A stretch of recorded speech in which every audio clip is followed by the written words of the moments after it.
Halo semuanya, ini broker terbaik yang menurut saya yang bisa Anda gunakan di tahun 2023.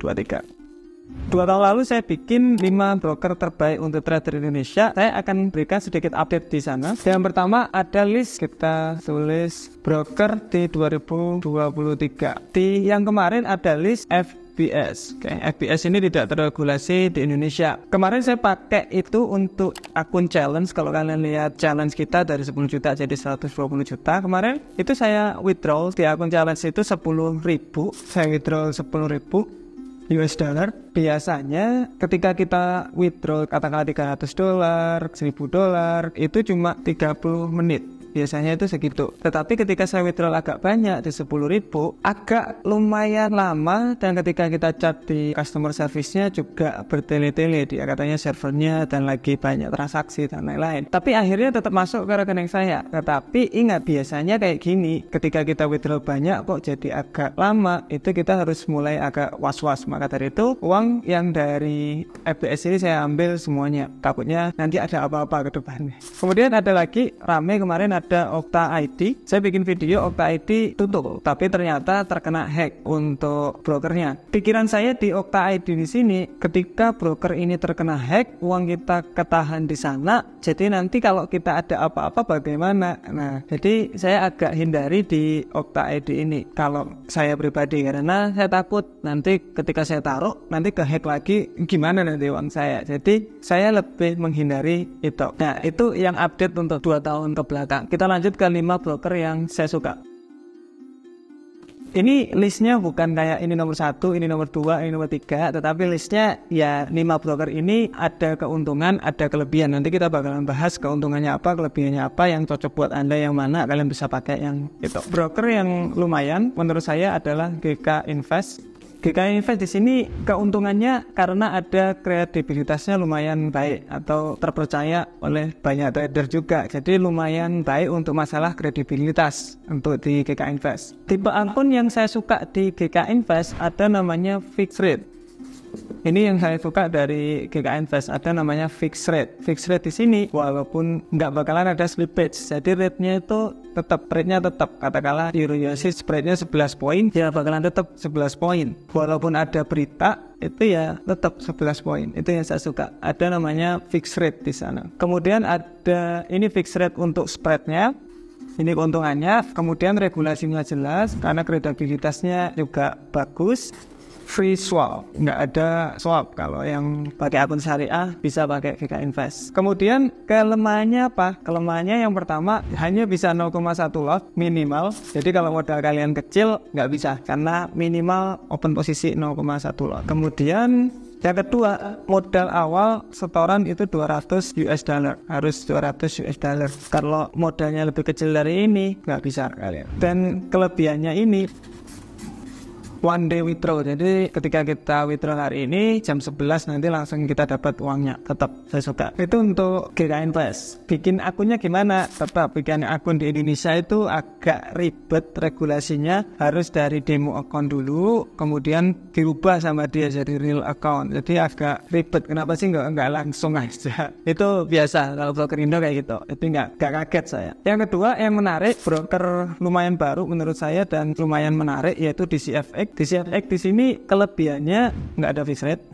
Akun standarnya jelek. Jangan ada 2 akun tuh, akun standar dan akun zero. Akun standarnya jelek karena akun standarnya di sini kalian bisa lihat dia mendapat komisi 1 lot. Udah 12 poin masih kena komisi juga. Kelihatannya jelek untuk akun standarnya. Tetapi yang menariknya di akun zero-nya. Akun zero-nya yang menarik karena sebenarnya 0 tetapi komisinya itu $7. $7 di sini itu standar, kelihatannya internasional. Semua broker itu biasanya 7-10 untuk spread. Ini dia ngambil yang 7, berarti bagus, lumayan murah. Regulasinya tetap BAPT, free swap. Kalau misalnya nggak ada ya, free swap kelihatannya nggak ada untuk DCFX. Saya yang paling menonjol untuk ini ya di akun zero-nya. Kemudian dia punya aplikasi sendiri juga, aplikasi sendiri di mana seperti kita bisa trading menggunakan aplikasinya dia. Udah ngikuti broker luar. Jadi kelihatannya ini ngikuti standar broker luar karena komisi dan juga aplikasinya ngikut-ngikuti. Untuk kelemahan kelemahannya apa? Tetap kelemahannya itu dia cuma bisa 0,1 lot, gak bisa kurang dari itu. Kemudian kelemahannya satu lagi, ketika kalian mau menggunakan akun Zero ini, kalian harus punya 5.000 US dollar. Itu yang bikin nggak enak. Broker itu kebanyakan kayak gini sih, mahal dan juga modalnya harus lumayan agak gede untuk dia masuk. Kita lanjut di broker yang ketiga. Kemudian yang ketiga sebenarnya saya lebih suka di waktu di Australia. Kemudian misalkan dia ada payment lokal, saya pasti gunain ini lagi, Pepperstone, atau bisa pakai IC Market. Kalau misalkan mereka ada regulasi Indonesianya dan ada payment lokal pun, saya pasti pakai mereka lagi karena ini bagus buat saya. Dari dulu nggak ada masalah sih, dan withdraw cepat dan enak, trusted. Jadi untuk keuntungannya ini trusted global, bukan di Indonesia. Jadi di dunia ini memang IC Market dan Pepperstone terkenal. Di Australia Pepperstone nomor 1. Kemudian murah pasti. Kalau broker luar kan murah. Kemudian lot size-nya bisa 0,01. Kemudian untuk open akunnya gampang, nggak berbelit-belit, itu biasanya kayak gitu. Kalau kelemahannya di sini tidak terregulasi Bapepti. Itu sayang banget. Kalau mereka yang ada Pepperstone atau IC Market mungkin bisa masuk ke Bapepti dan diurus tuh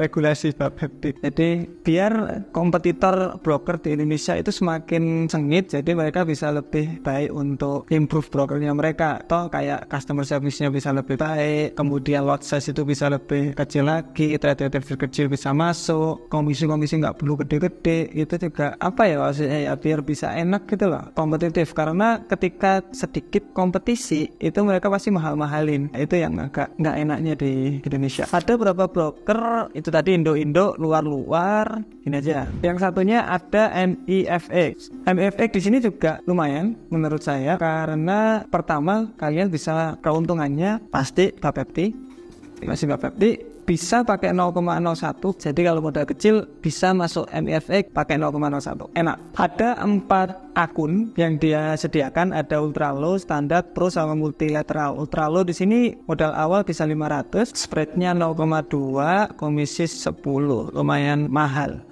Cuma kalian bisa 0,01 dengan broker Indonesia. Itu yang harus digarisbawahi. Jadi di sini untuk kelemahannya mahal. Ini semua broker withdrawalnya itu udah lumayan cepat. Biasanya 1 jam 2 jam itu udah masuk ke rekening. Mungkin kalau pengen lebih baik, berikan akun Sen. Mungkin kalau di broker Indonesia agak susah ya bikin akun Sen ya. Ini mungkin dia agak murahin juga bisa, atau ditambah fiturnya. Contoh bikin aplikasi sendiri di mana kita bisa stop loss dan TP menggunakan dolar. Jadi saya mau close ketika rugi 50 dolar, 10 dolar, itu bisa. Jadi mungkin bisa diperbaiki dengan aplikasi tersebut. Ini baik, karena di Bapepti saya tahu agak strict kalau mau dimurahin. Selanjutnya ada Exmas di sini broker luar biasa murah.